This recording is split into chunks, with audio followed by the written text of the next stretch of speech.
Hi, y'all. This is Kristen Chenoweth. Hi, I'm Gloria Stefan. This is Sarah Bareilles. Hi, I'm Patty Lapone. This is Lin-Manuel Miranda. You're listening to the Broadway Podcast Network.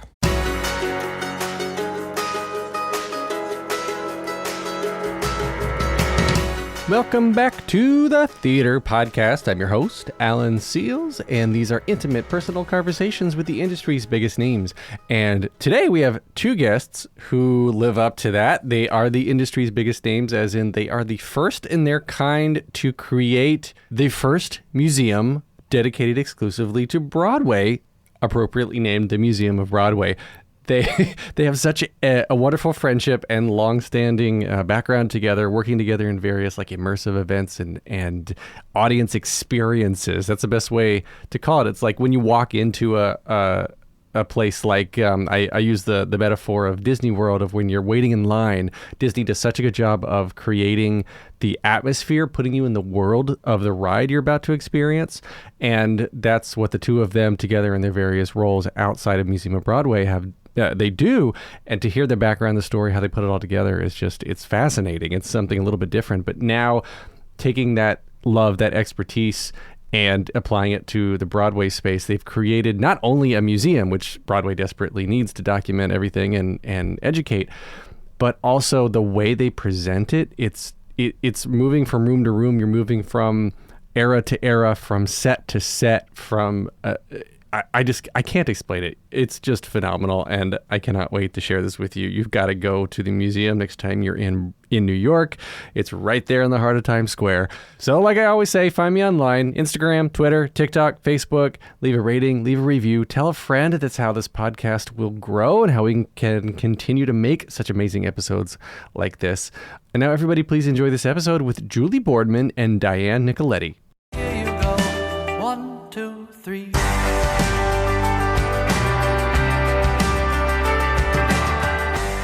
We have another two-guest episode today. Longtime friends whose personal stories I cannot wait to dive into. First to be introduced here on the podcast is Julie Boardman, a two-time Tony Award-winning producer who's currently a co-pro on the Broadway revival of Funny Girl. Oh man, I'm sure you're enjoying yourself with that one right now. Additional Broadway credits include An American in Paris, Carousel, the recent revival of Company, Dames at Sea, Head Over Heels, one of my personally favorite shows of all time. I love it. Huey, Indecent, and The Inheritance, in addition to an amazing swath of tours and West End productions. And then our other guest is Diane Nicoletti, a creative director, producer, and entrepreneur who for 2 decades now has produced some of the biggest events and fan experiences, including the Game of Thrones fan experience, Gretzky's retirement gala, and brand activations at the Super Bowl, Comic-Con, CES, South by Southwest, and she's the founder of the award-winning experiential, that's a hard word, experiential marketing agency Rubik Marketing, and has had the privilege of working on amazing properties such as Game of Thrones, Deadpool, Frozen, Hotel Transylvania, Dumbo, Shark Tank, American Horror Stories, Ghostbusters. God, the list goes on forever. And this whole experiential event thing is fascinating. Can't wait to talk about it. Together, they finally, after a little bit of a delay, due to this little pandemic thing, co-founded and opened the Museum of Broadway, the first of its kind, right in the heart of Times Square. Julie and Diane, after all that bio reading, welcome to the Theater Podcast. Thank you so much for having us. And I even have one more credit to add too. Can you believe it? What's that? A Doll's House. Oh, yeah. That's right. So Doll's House is... The list got longer. I think a great place to start is just explaining the connection to the two of you have together, because like it seems to me that you're sort of an unlikely pair, maybe, or I guess tell the story of how you met and why you started working together, and what was your first project? Yeah, well, so we went to college together at the University of Southern California, and we were in the same. Yeah, and we were in the same sorority. That's really how we met. So. Julie was president of the sorority. Yeah, so we've been long-time friends, and we didn't start working together until probably, 10 years ago, maybe now at this point. At one point in my that long list of things that you said I did. I also have been running an event staffing agency. And so Diane would hire my company to basically like bring brand ambassadors and help bring it to life, the events that she created. So we worked together on like tons of events over the years. I'm a relative newbie to the world of interactive events. And so I think that's actually, so I want to back up and like sort of get a general, I don't know, explanation or whatever. So when we're talking about experiential events, what exactly does that mean? So like, Diane, you're saying you've worked on fan experiences. What the hell is a fan experience?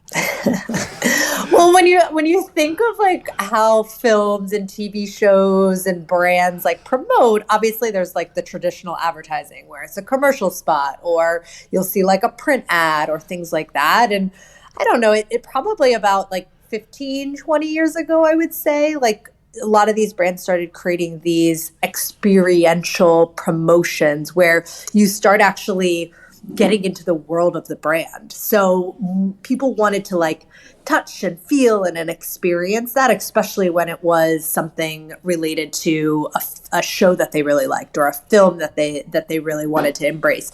And so so that's kind of the world of experiential. And I got into that, like 15, 20 years ago at this point, and as did Julie. And so, each of the different types of experiences was very different, but like a Game of Thrones experience, people wanted to see the costumes, they wanted to see the props, but then we recreated like the world of Westeros. So you could actually be in these different worlds within the show, or Deadpool dive into the different characters and get these selfie rooms and things like that. And so it was great. It's great for the brands because then you take a photo, you share it, etc. So it's sort of really resonated.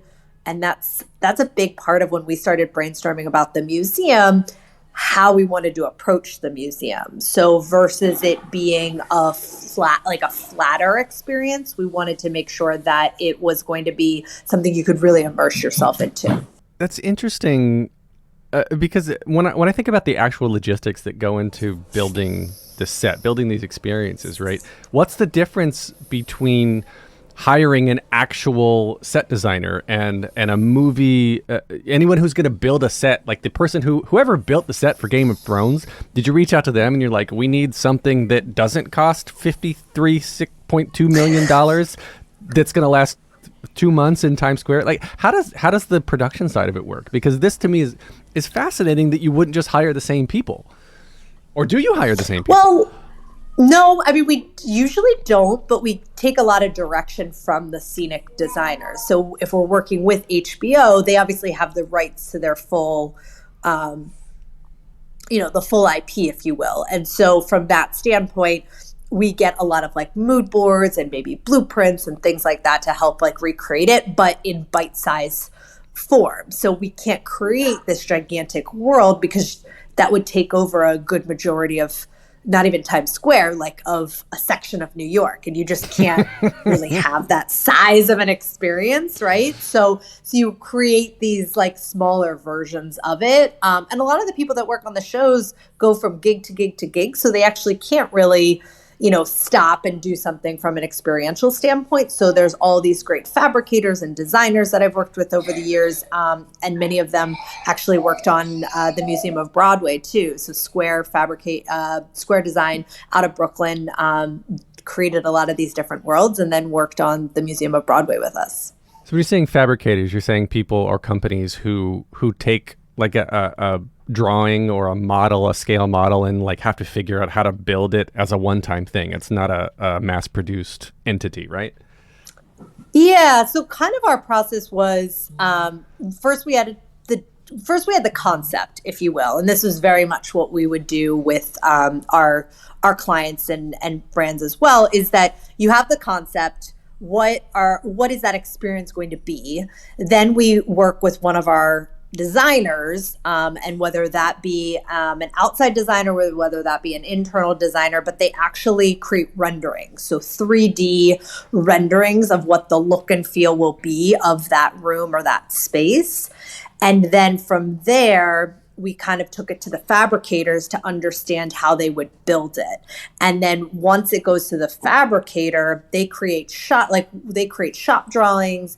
They figure out with us and with the designer what materials are going to be used. So are we talking about wood? Are we talking about sculpted foam? Are we talking about, glitter panels? Like it could just go on and on in terms of the different materials that go into building that environment. And then once that's approved, then it gets into, really building it. And then Julie and I would go over to Square all the time and, be like, we like this, we don't like this, let's improve upon this, and then a lot of times the designers, because each of the rooms for the museum, we partnered with a different artist or designer. And so they would come with us to the shop at Square Design to guide them too, in terms of like, yes, this is working, this is something that we need to switch out on. And so it was a fun part of the process, and we were there pretty often. So That's fascinating. I mean, I guess it sounds like it's a lot easier / harder because of different reasons to take this giant mood board, a giant set, and squish it down into one room or a couple rooms or one experience or whatever. And one of the first things I ever went to in one of these things was the Trolls experience, the Trolls movie, because I took my kids when they were a lot younger. I took them there in Times Square or something. It was like a little pop-up. But yeah, it's fun because you get to walk through the environment, which as a concept, I think for movies and for I guess for brands seems like a relatively new thing. But I mean, Disney's been doing this in their parks for decades. You've got that sort of precedent that gets set, and I've always loved what they've done. In the queue, the line waiting to get in, they make the atmosphere, they set the mood, and they set the music, and they make you part of it. So when you go on the ride, you've already your brain is already there. I love that. But so, Julie, you said you had an event company, or have an event company, and then Diane, I guess so you were one of the vendors that Julie would hire, and gosh, I'm thinking reverse. back. Well, it's kind of reverse. I was just going to say it's kind of the reverse. Yeah. Okay, yeah. So what I did, I can explain that. Yeah, please. The pieces might fit together. So I ended up starting an event staffing agency, hiring Broadway performers who are basically between shows and needed a gig so they could go audition and live their life. And so I started that in, I think it was 2009, with my first thing I did, what I worked on was a vitamin water 10 pop-up shop in Soho. And then that led to the next and led to the next. And it ended up being a lot of, great work around people's schedules when they were available. And then they could go audition and live their life. And so it's really cool because a lot of those people have gone on and are big movie stars now. And so it's pretty cool that the things that we did have enabled them to go to that audition and book that job and all of that while living in New York City. So you take credit for launching their careers. That's, I understand. No. No, I just got to help a little bit to pay their rent. The important thing. Yeah. No, but it was really cool. And after a while, I realized I wasn't necessarily living my dream. I was helping them to live theirs. And I was like, what is my dream? And I realized I wanted to be on the producing end in Broadway. And so that kind of started, at the same time as I was continuing to do this work. And Diane was one of my clients. And so when she would have an event that she had put together and created, she would then hire me to staff the people who worked at the event and help to bring it to life and kind of on-site management with people and stuff like that. So we worked together for many, many years. And I think, without that, we would never have what we created with the Museum of Broadway, because it's really a marriage of that world with Broadway, I guess. That makes sense. okay, I'm a big Disney nerd, so in my brain, it's all getting compared to Disney. And I love when you go to like the Haunted Mansion at Disney World or the Tower of Terror. The people who help you maintain the queue, who are helping, corral, they're all in character. They're like, "Welcome to the Haunted Mansion," right?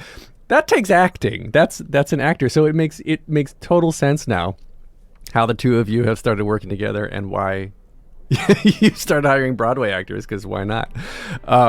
They're right in our backyard. We're going to take a short break. Stay tuned for more of the episode.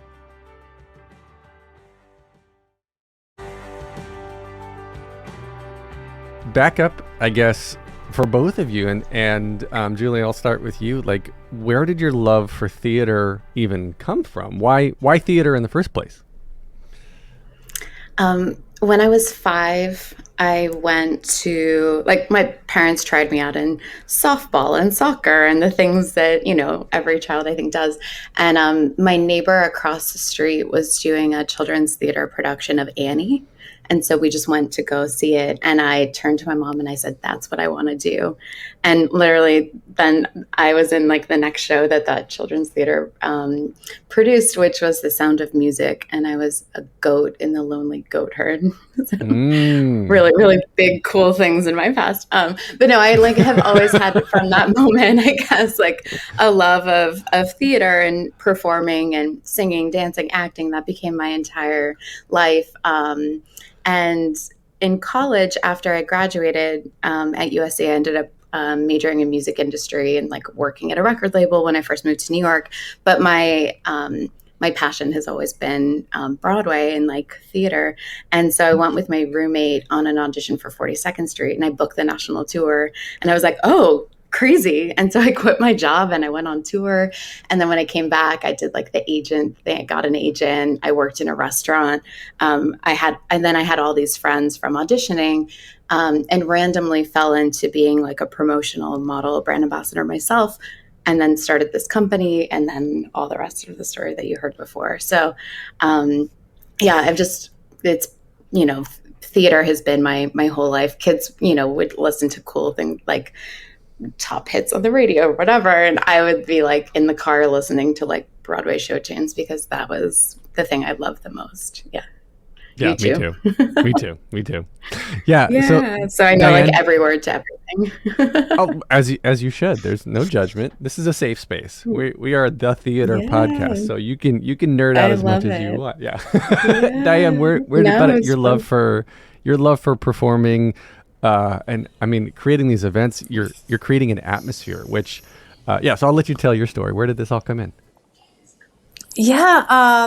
Well, I grew up in Hershey, Pennsylvania. And I did, dance from kindergarten through my senior year of high school and was in the musicals. I was a chunk monk is what we would call myself, or, a skunk monk, in Peter Pan, because I was half chipmunk, half skunk, because they didn't have the full costume. So that was kind of funny. But then I was a nun, Aunt Eller, Marty and Grease. So really got into that in high school. And then I was in a group called Productions.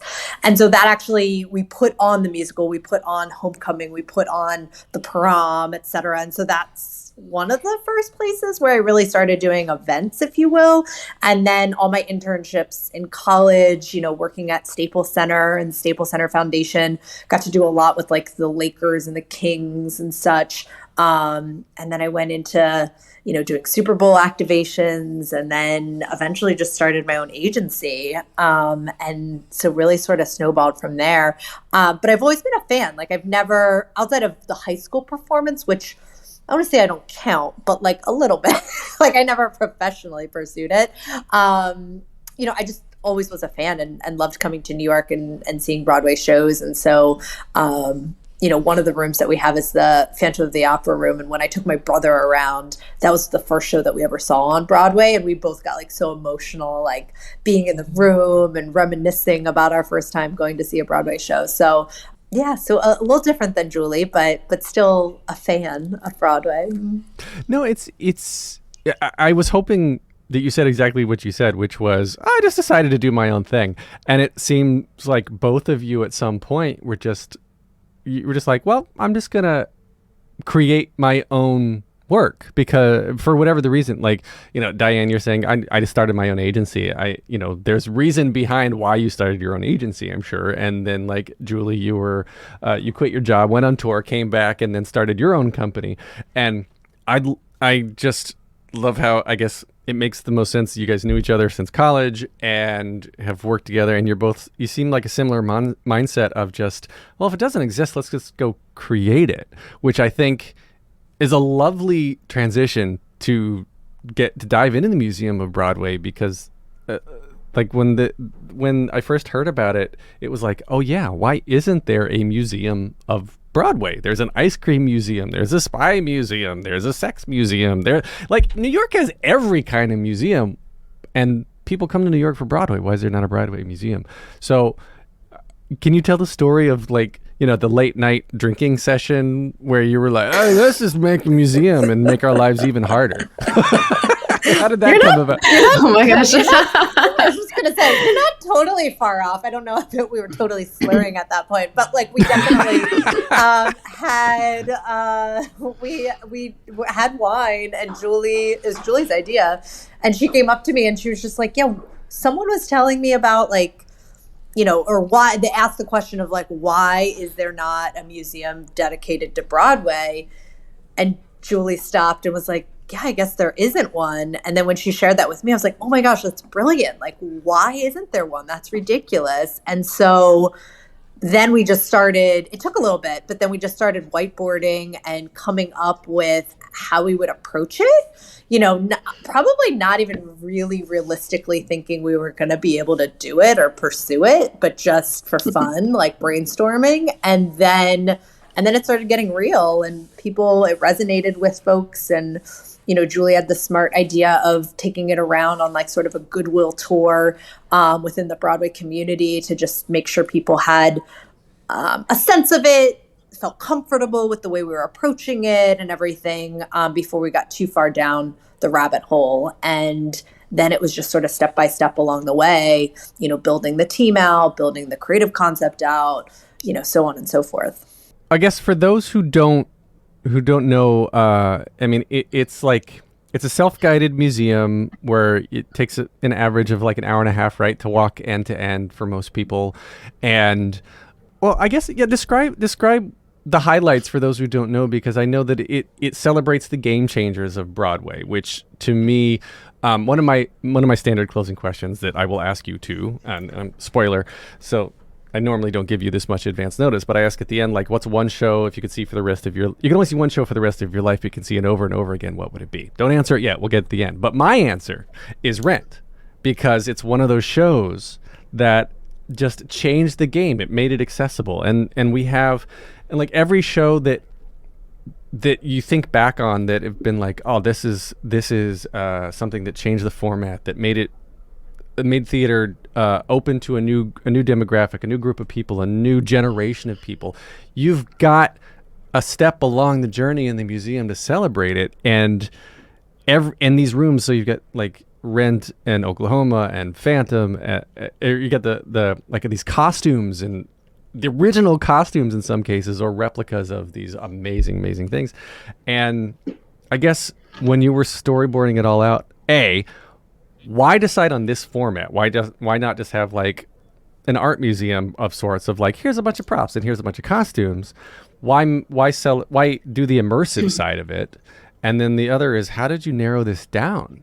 Yeah, those are really great questions. When we were whiteboarding, I was also giving Diane kind of a crash course in like the Broadway community and how it all operates and the different relationships and everything. And so that helped to guide, I think, some of the experience in the museum, because we really wanted to make sure, like, the first room that you come into is the playbill room.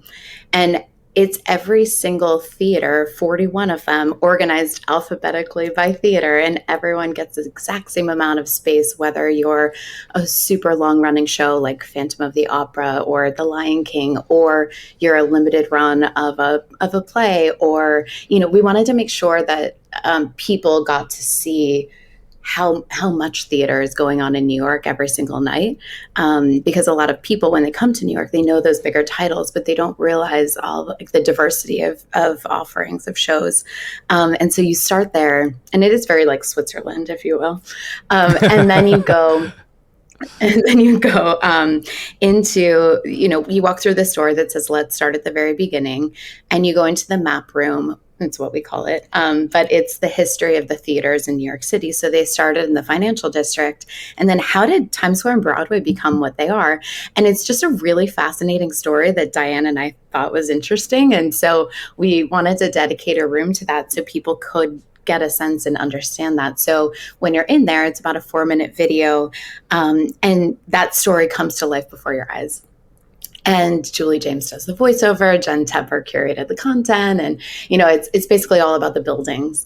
And then you start walking the timeline of Broadway, starting with the first documented performance in New York in 1732, and then you go all the way through to present day, which continues to grow and expand, right? Every day there's new shows opening. And so as we were, again, back to the whiteboarding, we were like, how do you show? There's so many different ways you could, or one could approach like making a museum dedicated to Broadway.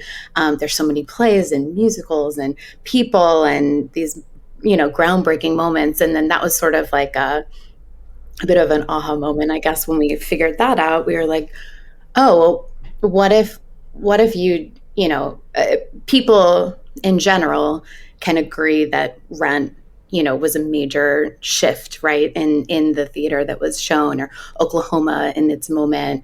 And so when you look through that lens, it actually, it's a smaller list. So as you're walking through the museum, through this timeline, you have these timeline walls that are much more like what you would expect to see in a museum, in terms of like content. So it's plays, musicals, and then these groundbreaking milestone moments.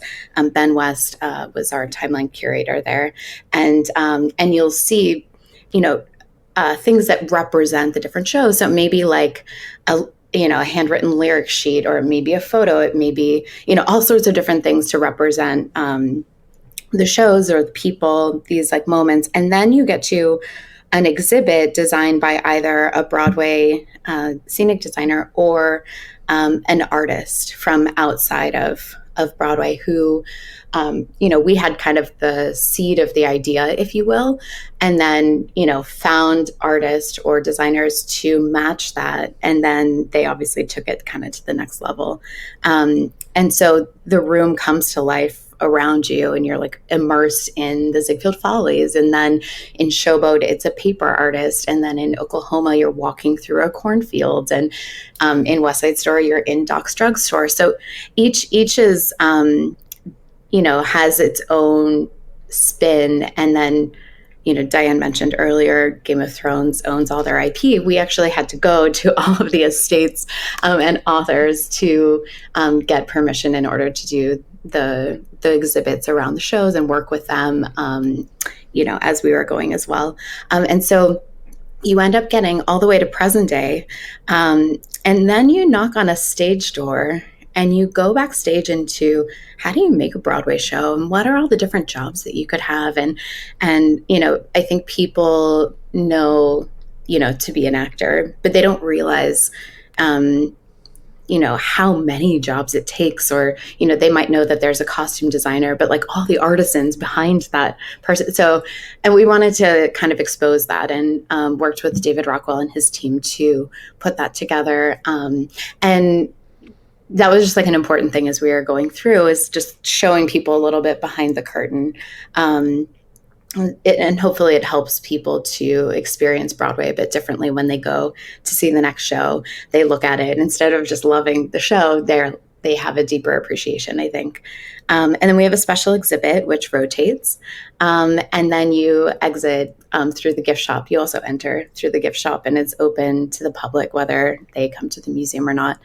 And then something else that was really important to us, again, while we were whiteboarding, is, education, kind of the next generation, that piece of it. And so we made sure that we created a rehearsal studio that doubles as an event space, so we can have, panel discussion, master classes, all sorts of programming like that, to kind of be a further, place for people to learn. And so, as Diane said, step by step is very much my motto. So we're like, let's open a museum.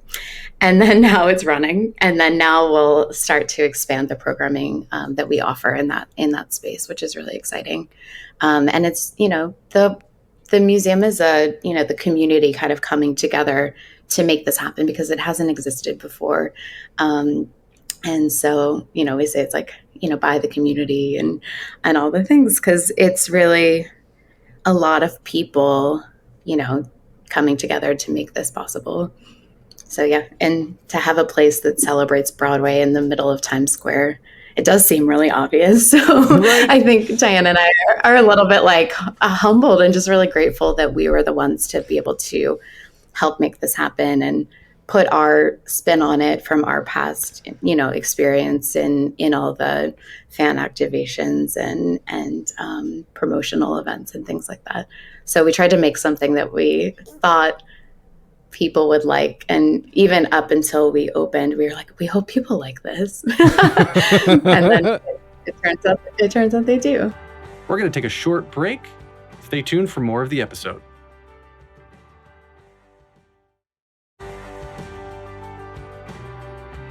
Diane, is this your first foray into Broadway producing? I mean, because it is. Yeah. I guess I've invested in some shows in the past, but not produced anything. And is it as easy and simple and straightforward as you ever expected it to be? It is not. Your eyes went so wide. It definitely is not. It is not. I mean, I do think like any production, whether it be film, television, there's so many layers and there's so many people that are involved. There's always a complication, a good complication, but a complication with that. But I think that, Broadway just has like a little bit of a different way that they conduct business. I think a little different than at least the experience that I have in other industries.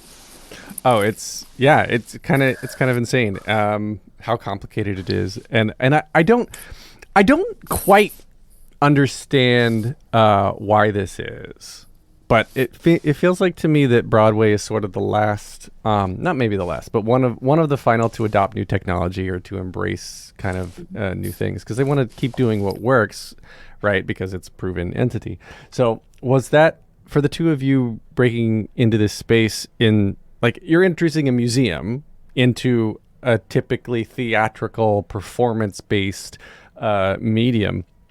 But as you were breaking in, I guess not breaking in, because you're both involved with entertainment in your own way, but like integrating your own skill sets into the Broadway space, what was sort of the biggest challenge for each of you that you had to overcome to get the museum to where it is now? And put COVID aside for a second, because supply chain issues and you're literally constructing in the middle of a pandemic, that's understood, and we'll acknowledge that. But outside of that, the whole business side of it, what was sort of the most surprising?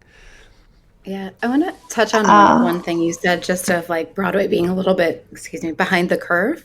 I remember being at a conference, and I don't know if it was like, this is way before the museum, I think, like existed and the whiteboarding and all of that. But I remember being at a Broadway conference and everyone was talking about how do we get millennials to come to Broadway and, continue to grow the audience and all of these things. And at the time I was working on my staffing agency on a VR experience for Marriott, and I had said to someone at the conference, like, what if you like show people like what Broadway looks like or something? So I kind of wonder if that was like a little germ of the idea. We didn't go as far as VR in the museum, but we do have AR and all sorts of things. And I think, we really wanted it to be dazzling and push things forward, and we'll continue to like grow and evolve that piece of it, I think, over time. Sorry, Diane, I totally jumped in, but go ahead. No, mine was going to be a little bit different in terms of the process, I guess, what you were just saying, like in terms of like the challenges. I think, at the end of the day, this was a stretch for both of us. I mean, like a Museum of Broadway hasn't existed before. So there were things that both of us, we always say like we have very different strengths and weaknesses, which is maybe a good thing, like for our partnership. Julie is so great with like the networking and the relationships and everything like that. And I very much feel comfortable in back of house. So like, and I'm really more of like the production side, like on the end and, working with, Square, our fabricator, and, dealing with all of the other like lighting and the tech and everything like that. And so anyway, so we complement each other really well. But for me, I had never done major construction before. We would work with GCs here and there, depending on if we were taking over a space temporarily for like a pop-up, but we never really needed to do anything permanent. And so that meant not necessarily needing to work with GCs. So outside of my own personal experience, like, doing renovations in my house and things like that, I didn't have that professional experience. So we hired a construction project manager because that was a place we obviously had a hole, we had a gap, and we needed someone that knew what to do and could guide us appropriately. And similarly, and Julie can talk about the things that, she hadn't done before, whether that be licensing or things like that, we had either lawyers help us or other folks kind of help guide us in how we would approach it. So, we're really lucky that we were able to find really amazing, let's call them teammates, because it really was sort of that team approach to the museum to help us where, we couldn't know everything. We didn't know everything. And so all of these folks really helped us make it better than we could, that we could do on our own. So I think that challenge isn't maybe the right word, but understanding new things and, not feeling bad about asking what might be a dumb question to some people, but just because we didn't know it. And so then asking that question, filling the gap, and then, taking the steps forward. Yeah, do either of you, now that you're on the other side of it, it just opened. I mean, it was scheduled to open a while back, but COVID delayed it, and it just opened November 15th, right? I have that right? So congratulations. It's now finally here, now finally open, a couple months in. What was sort of, do each of you have like a standout pinch me moment? If you have Jane Krakowski walking through, or authentic costumes that are on display, or like Anthony Rapp came and was there in the rent room, like any of this stuff, you're looking at these people in these spaces that have helped change our entire culture, a global culture, I might say, in some respects, right? So you've got these people that you're working with now, like at any point where either of you like, holy crap, I'm here working with so-and-so, or this person's here and they're crying because of this, or whatever it is. I think it's that step-by-step mentality. So as these really cool moments were happening, we're still like in the thick of it, like getting things done. And the moment that popped to my head, it was Andrew Lloyd Webber and his wife came through, and wow. And that was pretty cool. And they came through before we opened, so we're still construction, finalizing things. So I don't think until after it happened that it really sunk in, like what a major moment that was. And part way walking through too, when we got to the room, that there's a wall and he's on it, and then you turn the corner and then you're in the exhibit about Phantom of the Opera, and I kind of had this moment, I was like, I hope he likes it.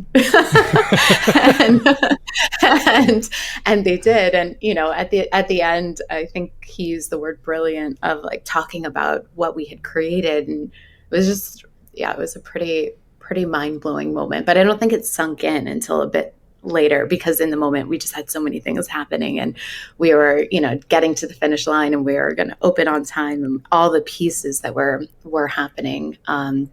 So that was like a moment for me, I guess. I had like a one thing from before too that I was thinking about is just the real estate piece of it. We didn't know where it would land or how it would land. It was like finding the home was kind of the most important. We looked at so many places that, anything that was like between 20 and 40,000 square feet in the middle of Times Square. And we were lucky to find this landlord also, who also like got it and believed in, what we wanted to create. I never knew I could raise so much money. Like I had raised money for Broadway before, but never of this magnitude. And the people in the Broadway community like really came together to make this happen, and couldn't do it without everyone who's been involved so far. So anyways, it's just been kind of a dream come true.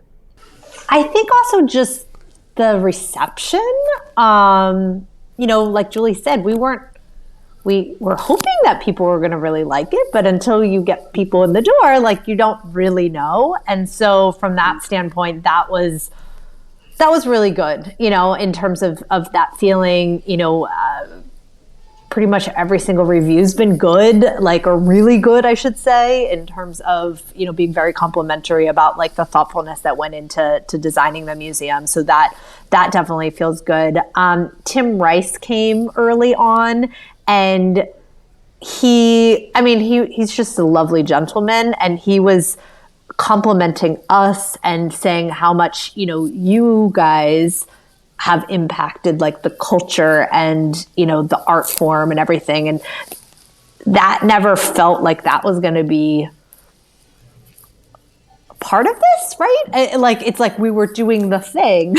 We weren't necessarily creating art necessarily, but now I guess we have a cultural institution in some ways. And I think that was a little bit of the, oh wow, I guess we are, and that is something that sort of surprised us, and a little bit of that pinch me moment that it made such an impact. You're essentially creating an installation. I mean, it's a permanent installation, right? That in theory can outlast every other show that you're talking about that is part of it. And like Wicked someday may close, and Lion King someday may close, and all of these institutions that you think of when you think of Broadway and Times Square. And then hopefully, fingers crossed, the Museum of Broadway is going to just be there forever and be able to document the history of Broadway now going forward. And I think that's a massive accomplishment. That's part of the pinch me moment.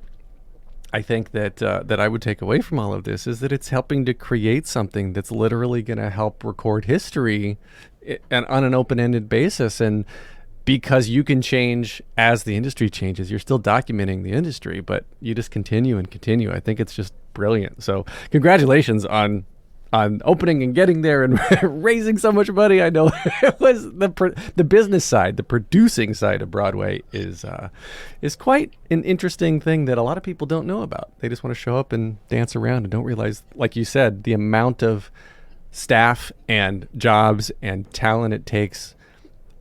Even within like a costume designing entity, you still have all these people. Like someone designs it, but then there's someone has to build it, and there's people who are sequin experts and other people who are fabric experts, and there's all sorts of different things that you need to do. So anyway, I think it's brilliant. So I want to end now with the 3 closing questions that I foreshadowed earlier. So let's see. Diane, we'll start with you for this first one. There's 3 questions. The first one just very simply is, what motivates you? What motivates me? Trying to do something new that I haven't been able to do before. Awesome. Okay, Julie?